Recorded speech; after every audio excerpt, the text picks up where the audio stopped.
Hello and welcome back to the port.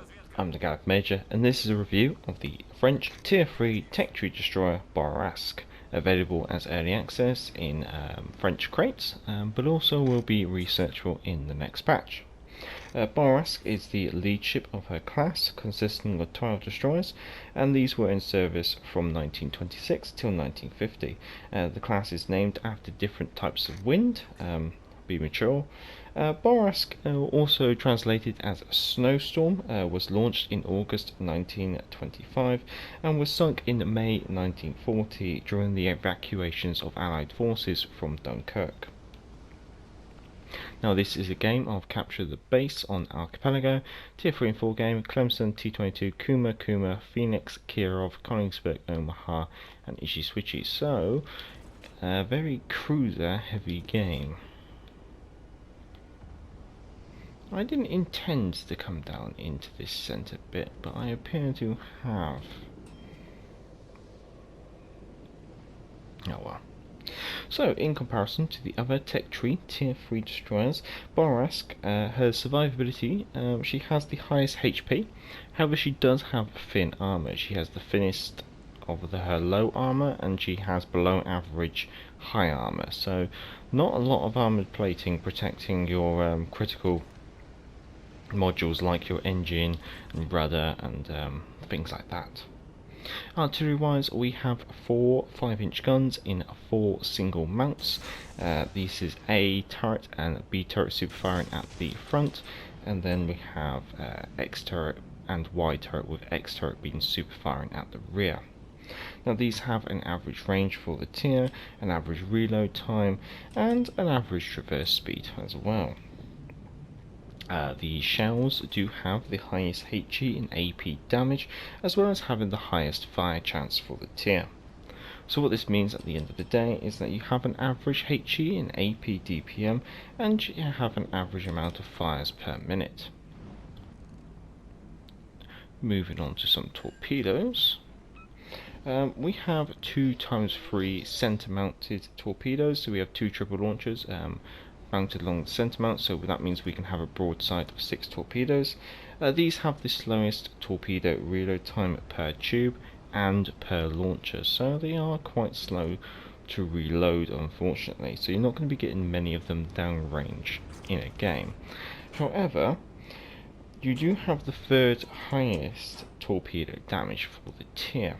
You've also got the longest torpedo range, so that's quite a strong one to mention. Because you have the longest torpedo range at your tier, it does mean that you have the best stealth torpedo range for your tier as well. Maneuverability, you are the slowest for your tier, you have the 2nd largest turning circle, and you have the slowest rudder shift.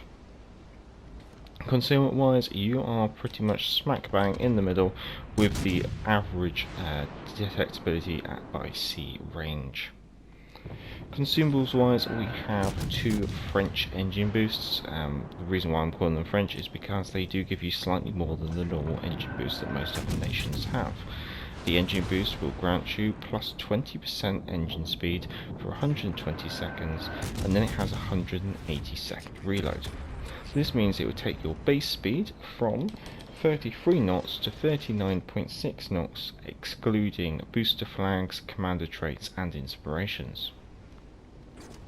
Modules wise, you only have 1 module, and in my case I have taken aiming systems. However, if it does interest you, my commander build and ship modules will be down in the description of this video.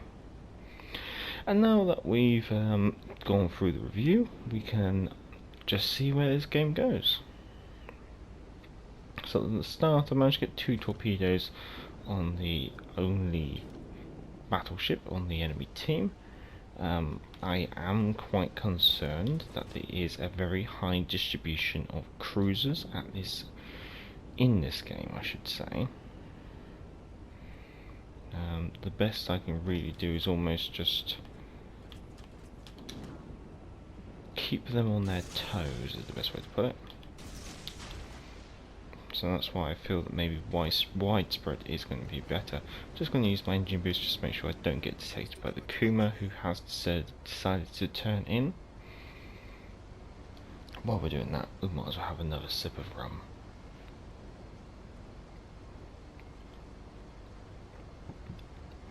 It's been a long day. So that Kuma has quite easily dodged my torpedoes. As for the Collinsburg, we'll have to wait and see. Now he slowed down. Now that Kuma is broadside on, but due to his speed, he's gonna easily make it through.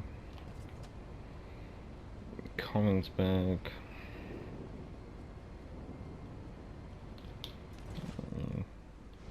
Not sure if I can keep him honest.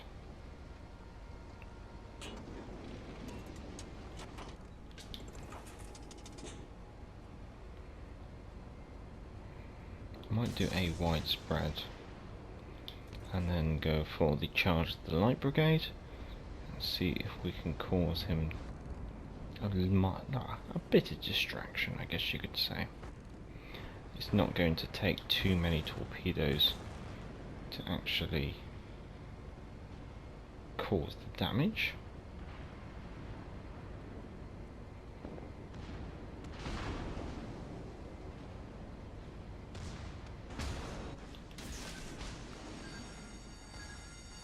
Let's see if we can keep turning out. There we go, managed to dodge those torpedoes and gain ourselves a devastating strike.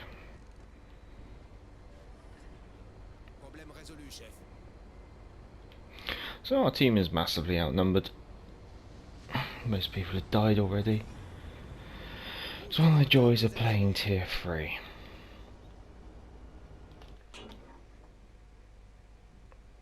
Yeah, a lot of seal clubbing.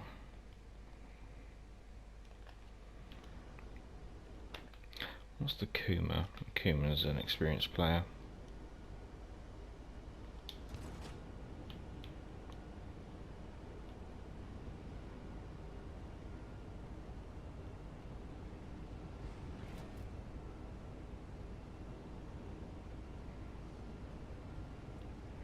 We might as well see if we can set up some form of ambush.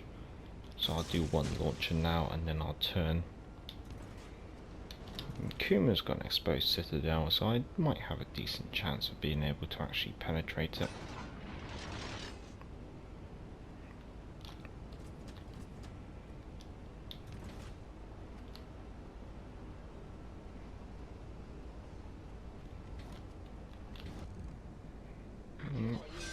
Nice. Good HE. Clemson. Clemson's a new player, most likely. So we are just going to have to start the dance.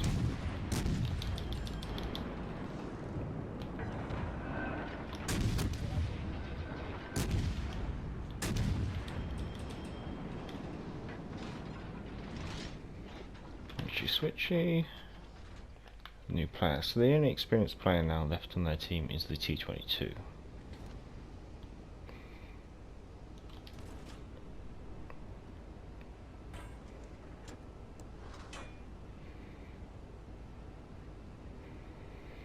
So the joy of that smokescreen is that although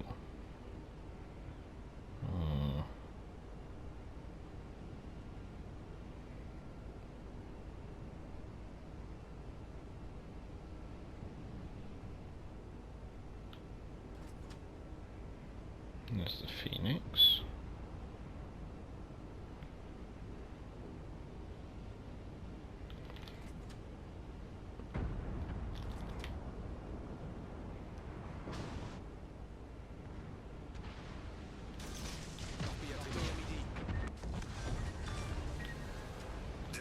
Okay, right. We'll just do this. Right.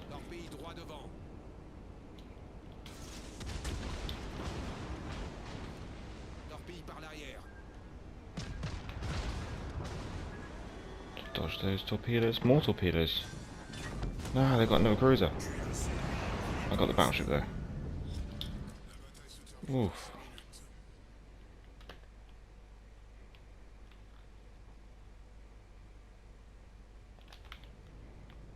yeah, the Phoenix, yeah. Right. Well, it's down to our Ganger. So, time for some Colonel Bogey's March. While I enjoy my rum, I'll catch you at the end screen.